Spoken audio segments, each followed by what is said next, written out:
오늘 본문은 예수님의 세 번째 표적입니다. 표적이 무엇이라고 했나요? 표적을 무엇이라고 말씀드렸죠? 표적은 이 아래 세상에서 일어난 사건으로 위 세상의 진리를 선포하는 것이라고 말씀드렸습니다.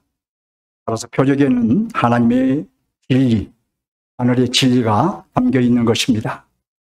예수님의 첫 번째 표적은 가나 혼인잔치에서 물을 포도주로 만든 사건이었으며, 두 번째 표적은 역시 가나에서 있었던 표적인데 두고 가는 고관의 아들을 살리신 표적이었습니다.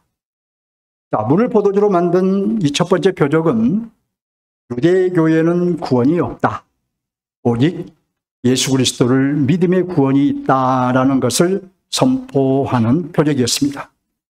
고관의 아들을 치료하신 두 번째 표적은 3장에서 니고데모가 속한 유대교와 또 4장에서 사마리아 여인이 속한 소위 사마리아 교회는 생명이 없다, 구원을 줄 수 없다, 그러나 오직 예수 그리스도를 믿으면 생명, 곧 구원을 얻는다는 진리를 선포한 표적이었습니다. 저자 사도 요한은 이 두 표적을 통해서 예수님이 누구신지 선포한 것입니다. 예수님은 메시아, 곧 그리스도, 곧 종말의 구원자라고 선포한 것이며, 이 새 생명, 곧 구원을 가져오신 분이라고 선포한 것입니다. 그러면 오늘 본문 세 번째 표적은 무슨 의미를 담고 있을까요? 본문 앞에서 예수님은 죽어가는 고관의 아들을 치료하셨지요.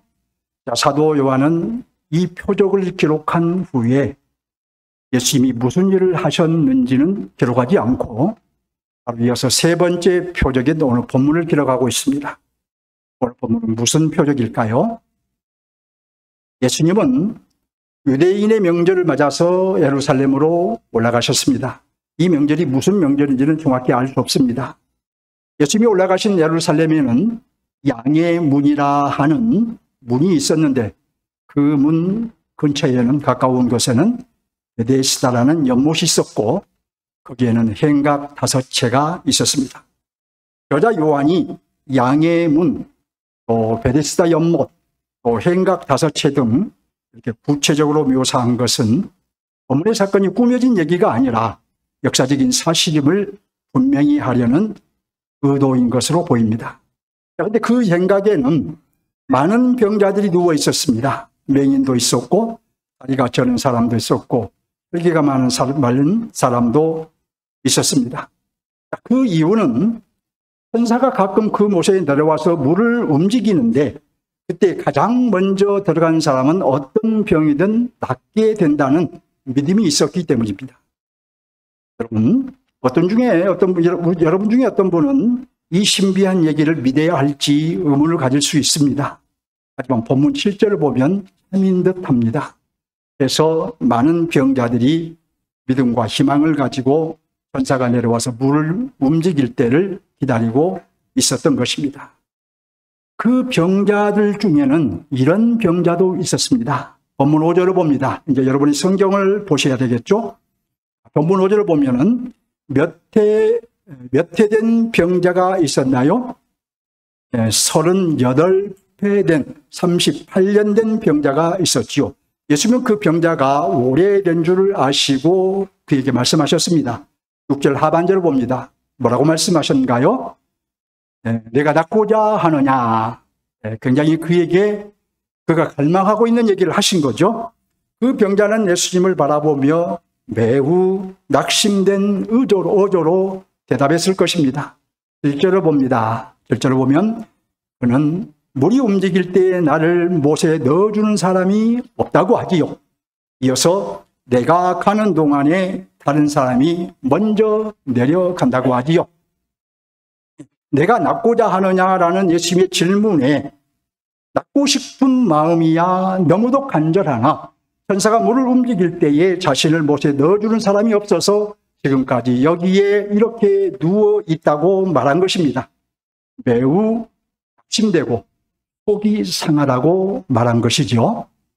그는 38년 동안 병을 앓고 있었습니다. 그의 삶은 낙심 그 자체였습니다. 아마 그는 정신적으로 우울증에 걸렸을지도 모릅니다.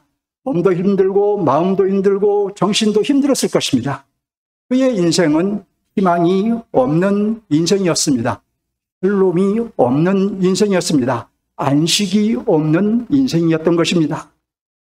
본문에 이렇게 38년 된 병자는 아무것도 할 수 없었습니다. 하루하루가 낙심과 절망의 연속이었습니다. 그의 인생은 불빛 그 자체였습니다. 그럼 그에게 예수님이 찾아가셨습니다. 왜 그를 찾아가셨을까요? 그 병자를 찾아가신 예수님은 38년 된 그의 병을 고쳐주셨습니다. 일생 동안 지고 있던 문제를 해결해 주신 것입니다.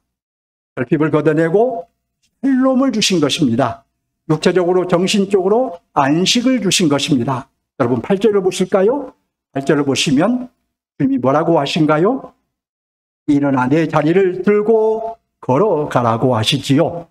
38년 동안 누워있는 그에게 일어나라고 하셨습니다. 그리고 누워있는 자리를 들고 걸어가라고 하셨습니다. 어떤 일이 일어났을까요? 9절을 볼까요? 어떤 일이 일어났다고 한가요? 그 사람이 곧 나았다고 하지요. 이어서 그가 어떻게 했다고 한가요? 자리를 들고 걸어갔다고 하지요. 예수님이 말씀하시자 그 38년 된 병이 나은 것입니다. 예수님이 명하시자 그가 자리를 들고 걸어간 것입니다. 38년 동안 불가능했던 일이 일어난 것입니다. 38년 동안 누리지 못한 샬롬과 안식을 누리게 된 것입니다. 38년 동안 결핍 자체였던 그의 인생이 이렇게 된 것입니다. 여러분은 이것이 믿어진가요? 어떻습니까? 만일 혹시 여러분 믿어지지 않는다면 저자 요한이 양의 문, 베데스다 연못, 땡각 다섯채 등 이렇게 구체적으로 기록함으로써 역사적인 사실을 보여주고 있다는 점을 생각해 보시기 바랍니다. 우리는 지금 팩트를 보고 있는 것이고 역사적인 사실을 듣고 있는 것입니다. 본문에서 저자 요한은 중요한 정보 하나를 줍니다. 본문을 이해하는데 매우 중요한 정보입니다. 열 하반절을 봅니다. 자, 그러니까 이 날은 어느 날이라고 한가요? 안식이라고 하지요. 본문에서 첫째로 요한이 강조한 것은 예수님께서 38년 된 병자를 고치셨다는 것이고, 두 번째로 강조한 것은 그날이 바로 안식일이었다고 강조하고 있는 것입니다. 안식일 전날도 아니고 안식일 다음 날도 아니고 딱 안식일에 그 병자를 고치셨다고 강조한 것입니다. 유대인들은 안식일에는 아무 일도 해서는 안 되는데 예수님은 일부러 의도적으로 예수님 안식일에 38년 된 병자를 고치신 것입니다. 다음 날도 있고 그 다음 날도 있지만 의도적으로 안식일에 그 병자를 찾아가셨으며 내 병이 나았으니 일어나 가라 라고 말씀하실 수도 있는데 그렇게 말씀하시지 않고 의도적으로 내 자리를 들고 가라고 하신 거예요. 이것은 유대인들 입장에서 보면 예수님은 안식일에 병자를 고치심으로 일을 하신 것이고 그 병자도 안식일에 자신이 누웠던 자리를 들고 감으로 일을 한 것입니다. 유대인들이 어떻게 반응했을까요? 이제 유대인들은 이 점을 아주 신랄하게 비판하고 있다는 걸 보게 될 거예요. 자, 예수님은 그런데 이렇게 예수님의 유대인들의 반응을 예측하셨음에도 충분히 예측하셨음에도 의도적으로 안식일에 병자를 고치신 것입니다. 자, 오늘 선택한 본문은 1절로 10절이지만 본문의 표적 기사는 5장 전체입니다. 5장 전체를 보면 예수님은 표적을 행하시고 유대인들은 예수님의 표적을 오해하시고 예수님은 그 오해에 대한 답으로 길게 강론을 하셨습니다. 자, 유대인들의 오해는 무엇이었을까요? 예수님의 강론 내용은 무엇이었을까요?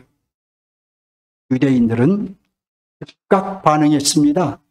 그 병자가 자리를 들고 걸어가자 오늘은 안식일인데 내가 자리를 들고 가는 것은 옳지 않다라고 했습니다.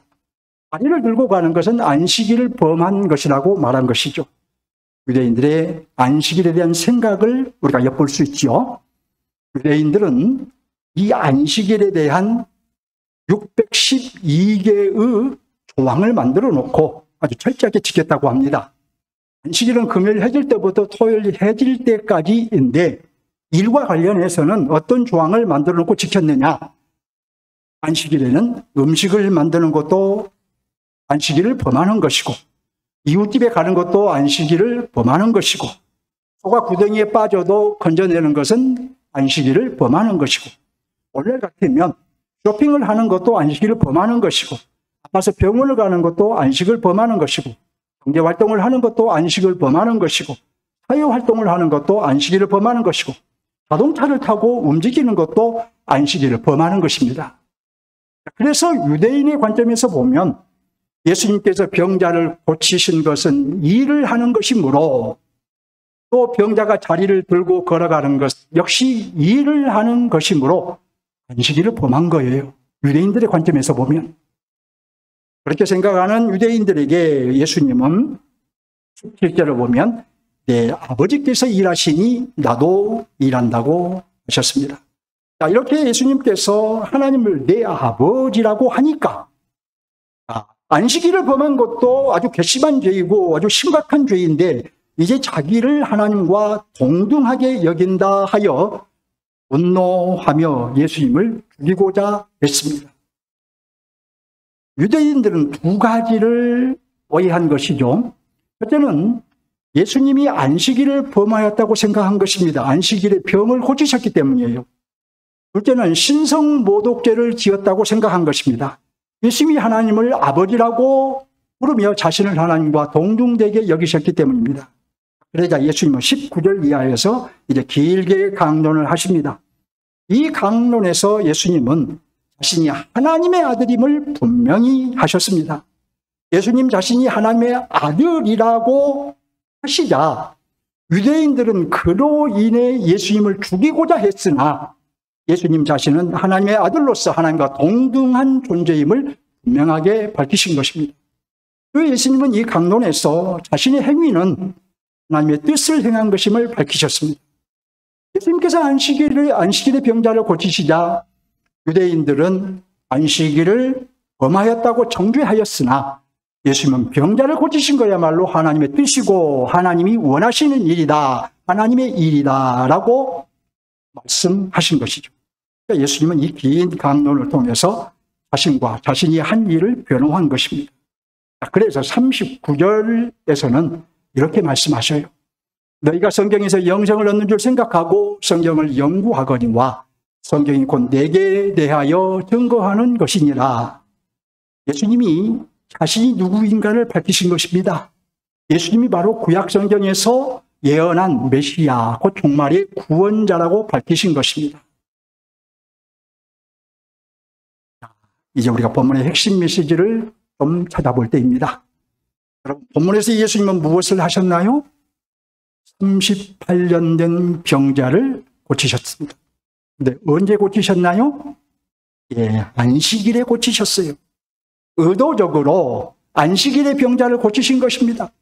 이것은 유대인들의 생각을 정면으로 부정한 것이에요. 유대인들이 생명처럼 여기고 있는 안식일 제도를 정면으로 부정한 것입니다. 왜 예수님은 안식일 제도를 정면으로 부정하셨을까요?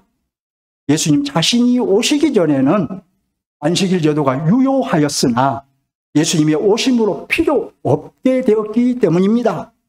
다시 말해 안식일을 지키는 것은 모세의 율법을 지키는 것이었는데 예수님이 오심으로 모세의 율법은 성취되었고 완성되었기 때문입니다. 하지만 유대인들은 이것을 알지 못했어요. 그럼 여러분, 예수님의 의도는 무엇일까요? 첫째로 예수님은 안식일에 38년 된 병자를 고치심으로 안식일에도 안식이 없는 그 병자에게 안식을 주신 거예요. 그가 38년 동안 병을 앓고 있다는 것은 그에게 안식이 없다는 거예요. 그런데 안식일에도 안식을 누리지 못하고 있는 그의 병을 고쳐주신 거예요. 둘째로 안식이 없는 그 병자에게 안식을 주심으로써 예수님 자신이 안식일의 주인이심을 보여주신 것입니다. 실제로 자신이 안식일의 주인이심을 보여주심으로써 예수님 자신이 안식일, 모세의 율법을 성취하시고 완성하신 분임을 보여준 거예요. 예수님은 이렇게 말씀하신 것입니다. 내가 안식일의 주인이다. 내가 인류에게 참 안식을 줄 것이다. 첫째 아담으로 인해서 사라진 안식, 이 세상에서 안식이 사라졌는데 둘째 아담인 내가 참 안식을 줄 것이다.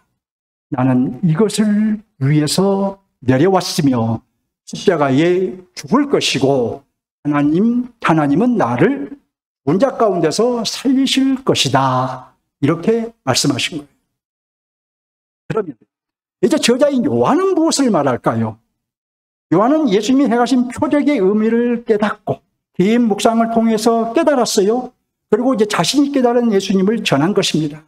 1차 독자인 요한 공동체의 성도들에게 그리고 2차 독자인 우리에게 예수님을 전한 것입니다.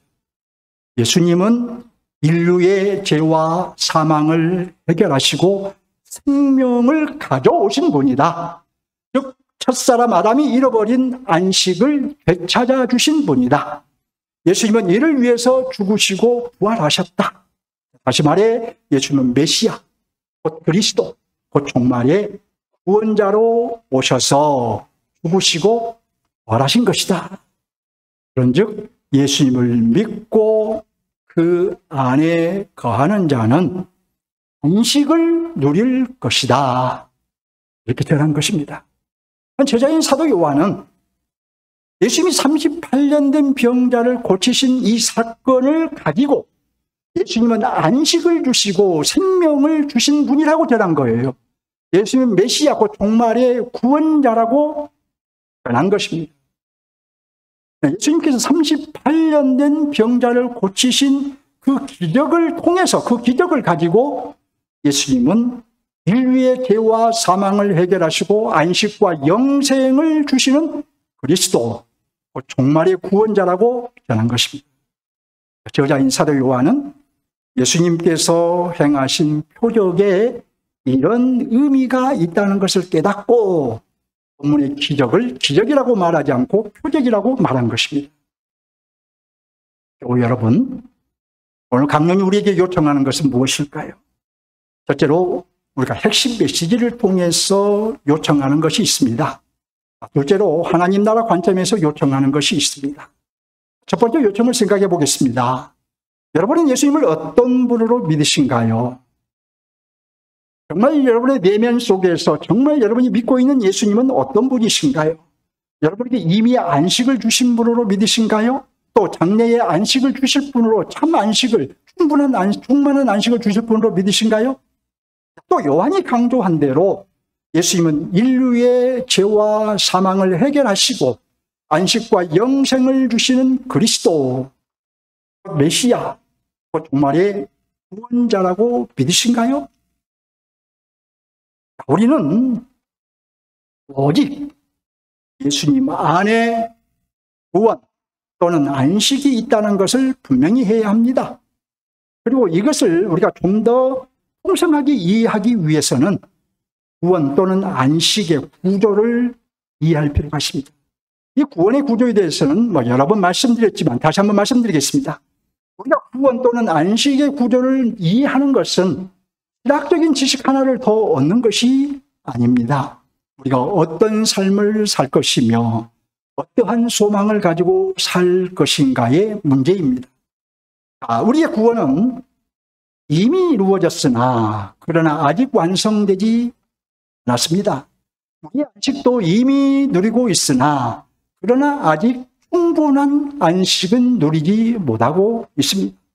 우리는 이 구원 또는 안식을 이미 가지고 있으나 그러나 아직 전부를 가지고 있는 것이 아니라는 말입니다. 그런즉 지금 우리가 누리고 있는 구원 또는 안식은 포기인 것입니다. 부분적으로 누리고 있는 것이지 전부를 누리고 있는 것이 아니라는 말입니다. 여러분, 이렇게 예를 들어보겠습니다. 우리가 유명한 맛집을 찾아갔다고 합시다. 기대하고 있는 음식이 나왔습니다. 수저를 들고 국물을 한 입 또 먹어보고 맛있다 이렇게 말하겠지요. 또 한 젓가락 먹어보고 와 정말 맛있네 라고 말하겠지요. 지금 우리가 누리고 있는 구원 또는 안식은 여기까지입니다.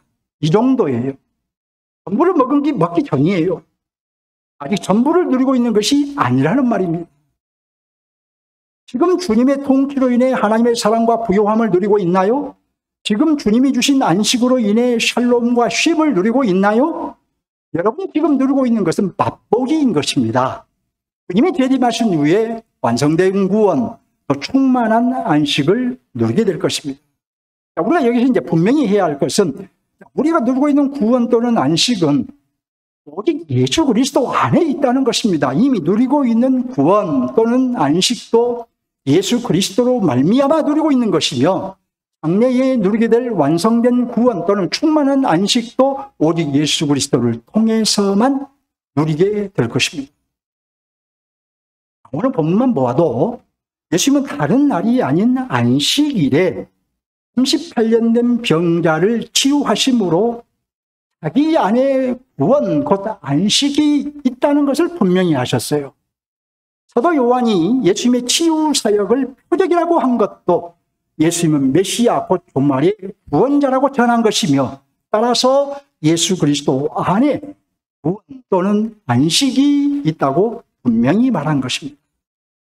사도 요한이 또 이것을 성경에 기록한 목적은 예수님 안에 있는 구원 또는 안식을 누리라는 것이에요. 더 나아가서 예수님의 제 이름으로 인해 완성될 구원 또는 충만한 안식에 차질 없이 들어가라는 것이죠. 자, 그의 공동체의 구성원들, 요한 공동체의 구성원들, 먼저 헬라인 그리스도인들이 있었고 또 유대인 그리스도인들이 있었는데 그들에게 바로 이것을 말합니다. 믿고 안식을 누리라. 잘 믿어서 영원한 안식, 충만한 안식에 들어가라. 역시 또 저와 여러분에게도 이것을 말한 것이죠. 한편 왜 예수님 안에만 구원 또는 안식이 있을까요? 왜 예수님으로 말미암아 안식을 누릴 수 있을까요? 왜 예수님이 아니면 안 될까요? 예수님은 영광스러운 하나님의 자리를 뒤로하고 선한 말구유에 오셨기 때문입니다. 우리를 위해 죽으시고 무덤에 들어가셨기 때문입니다. 그리고 그 예수님을 하나님께서 살리셨기 때문입니다. 결국 예수님은 구약성경에서 예언한 메시아, 종말의 구원자이시기 때문에 오직 예수님 안에 구원, 곧 안식이 있는 것입니다. 자, 이제 두 번째 요청을 생각해 보겠습니다. 자, 오늘 말씀드린 것은 아마 수요 예배를 참석하신 분들은 매 주일마다 저하고 같이 생각하고 있는 점인데 수요 예배를 참석하지 않는 분들은 조금 생소할 수도 있습니다. 자, 여러분, 하나님의 나라는 에덴 동산에서 출발해서 이제 주님이 재림하실 때까지 완성될 때까지 행진을 하고 있어요. 진행되고 있는데 그렇다면 오늘 본문의 하나님의 나라는 어느 시점에 도달한 것일까요? 또 하나님의 나라에는 여러 면들이 있는데 오늘 본문은 특별히 어느 면을 보여준 것일까요? 오늘 본문의 하나님의 나라는 이미 임한 하나님의 나라입니다. 에덴 동산에서 출발한 하나님의 나라가 예수님과 함께 이 땅에 임한 것입니다. 구약에서 약속되고 예언된 하나님의 나라를 예수님이 오실 때에 가지고 오신 것입니다. 우리는 예수님과 함께 임한 하나님의 나라를, 이 하나님의 나라를 현재적 하나님의 나라라고 부르겠습니다.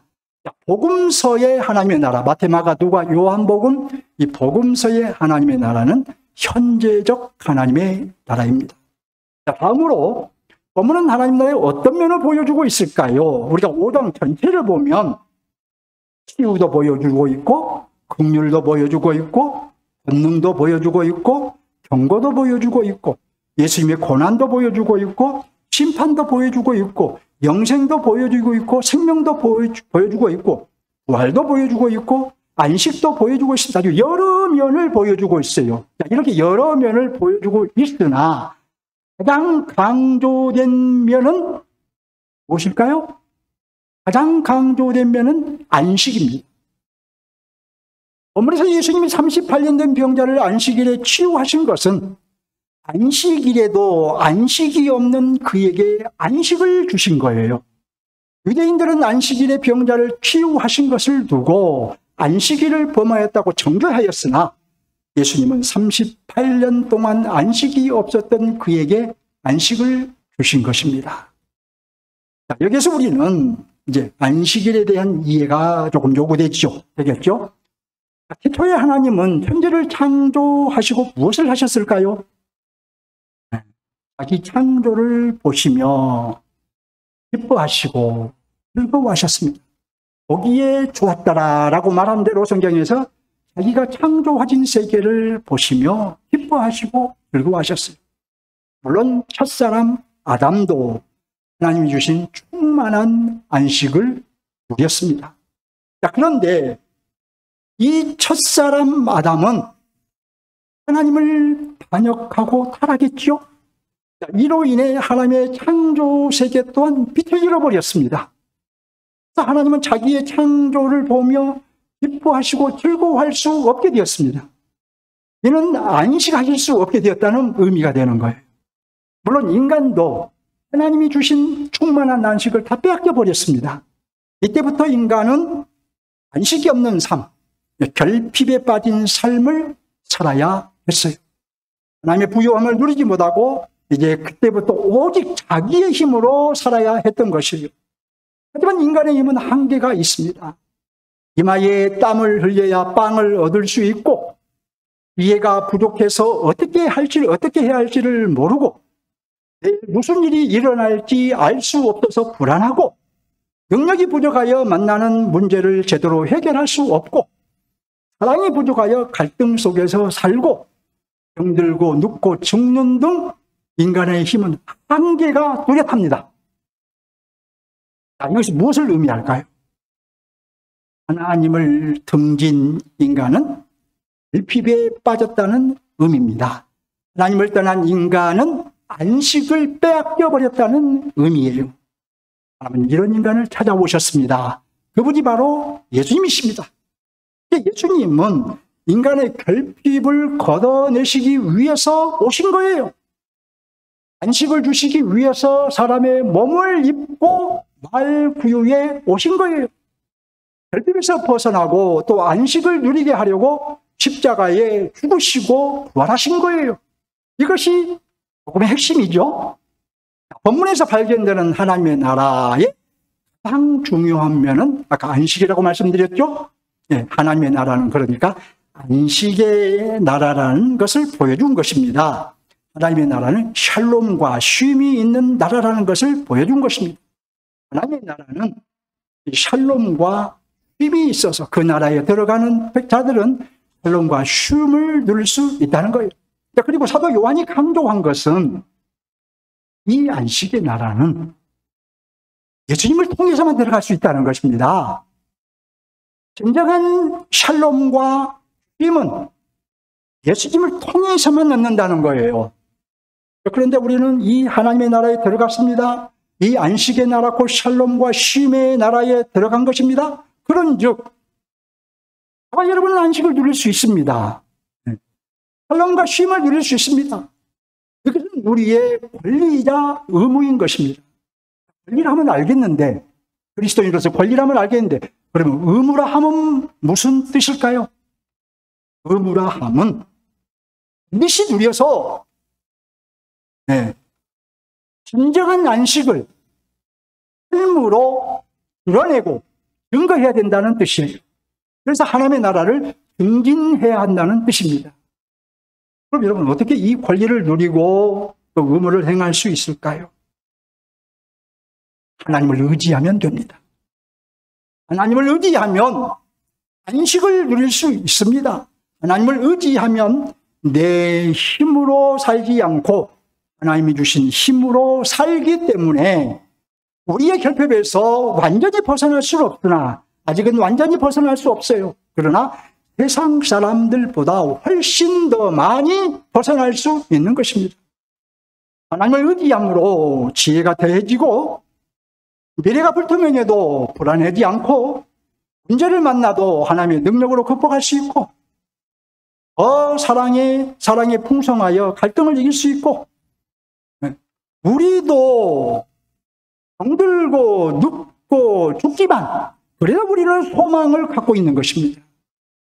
하나님을 의지하는 성도는 결핍에서 완전히 빠져나오지는 못하지만 세상 사람들이 누리지 못한 안식, 샬롬과 쉼을 누릴 수 있는 것입니다. 아직은 충분히 누리지는 못하지만 맛보기 정도는 항상 누릴 수 있는 것입니다. 어떻습니까, 여러분? 맛보기 정도라도 안식을 누리고 있나요? 샬롬과 쉼을 맛보기 정도라도 누리고 있나요? 주님은 이렇게 말씀하셨습니다. 평안을 너희에게 끼치노니 곧 나의 평안을 너희에게 주노라. 내가 너희에게 주는 것은 세상이 주는 것과 같지 아니하니라. 세상 사람들은 불안해해도 여러분은 안식을 누릴 수 있습니다. 그런즉 예수 그리스도를 붙잡으십시오. 세상 사람들은 지혜가 부족해도 여러분은 지혜를 가질 수 있는 것입니다. 그런즉 하나님께 지혜를 구하십시오. 세상 사람들은 만나는 문제에 빠져서 허우적거려도 여러분은 이겨낼 수 있는 것입니다. 그런즉 하나님을 의지하고 문제를 극복하십시오. 세상 사람들은 사랑이 부족하여 갈등을 이길 수 없어도 여러분은 갈등을 이길 수 있는 것입니다. 그런즉 하나님을 의지하여 사랑이 충만케 하십시오. 세상 사람들은 병들고 늙고 죽으며 소망이 없으나 여러분은 소망을 가질 수 있는 것입니다. 그런즉 예수 그리스도 안에 머무러서 소망이 풍성하게 하십시오. 우리는 비록 복이지만 세상 사람들이 누리지 못하는 것을 누릴 수 있는 것입니다. 그런데 여기에서 우리가 두 가지를 알기 원합니다. 첫째로 맛보기라고 하니까 별것 아닌 것처럼 생각하면 안 됩니다. 이것이 우리에게 주어진 것은 지금 지극히 맛보기 정도이지만 세상에서 얻을 수 없는 지혜이고 하나님의 능력이고 행복인 것입니다. 둘째로 비록 맛보기라지만 생명이 풍성한 사람은 더 많이 누릴 수 있는 것입니다. 고로 말씀이 충만한 사람은 더 많이 누릴 수 있는 것입니다. 말씀이 빈약한 사람은 이 맛보기로 주어져 있지만 이것을 누리지 못해요. 그렇지만 말씀이 충만한 사람은 이것을 맛보기라지만 누리면서 살아갈 수 있다는 것입니다. 이제 말씀을 맺겠습니다. 또 여러분 정리하면서 말씀을 마치겠습니다. 첫째로 38년 된 병자를 고치신 예수님은 안식일의 주인으로서 인류에게 여러분에게 안식을 주시기 위해서 오셨습니다. 이것은 예수님께서 안식일에 안식이 없는 38년 된 병자를 고치심으로 이 점을 분명히 명확하게 하셨어요. 둘째로 이 저자인 사도 요한은 오늘 본문에서 예수님을 전한 것입니다. 예수님께서 38년 된 병자를 고치신 사건을 요한복음에 기록함으로써 예수님은 안식을 주시고 생명을 주시는 분이라고 전한 거예요.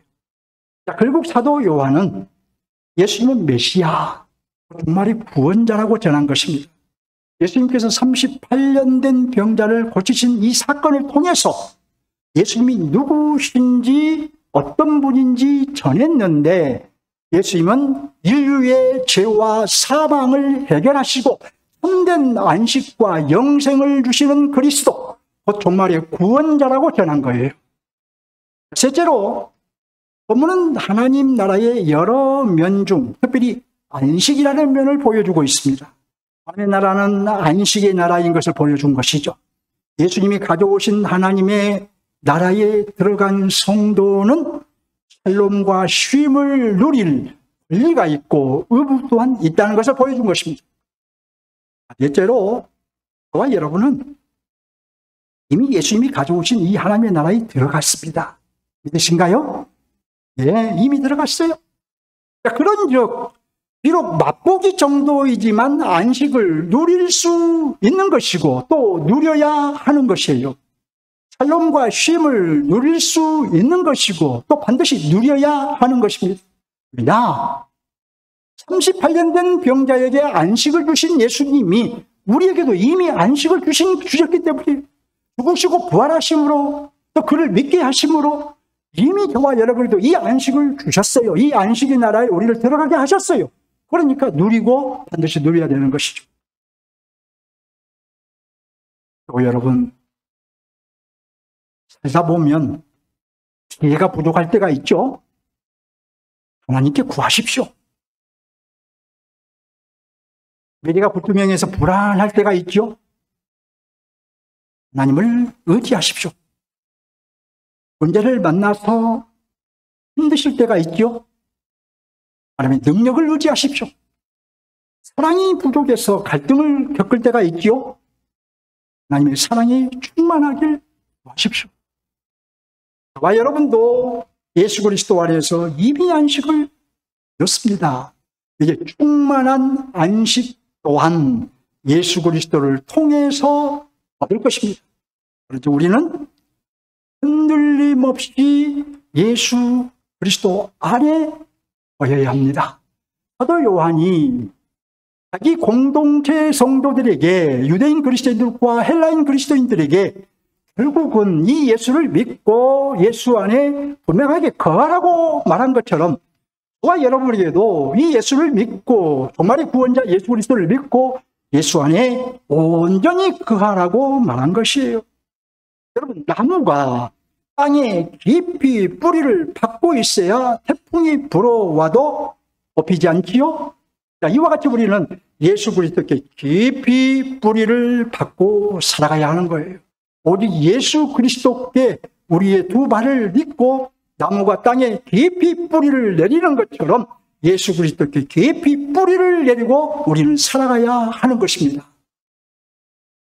주님을 향해 한 걸음 더 나갑시다. 주님 감사합니다.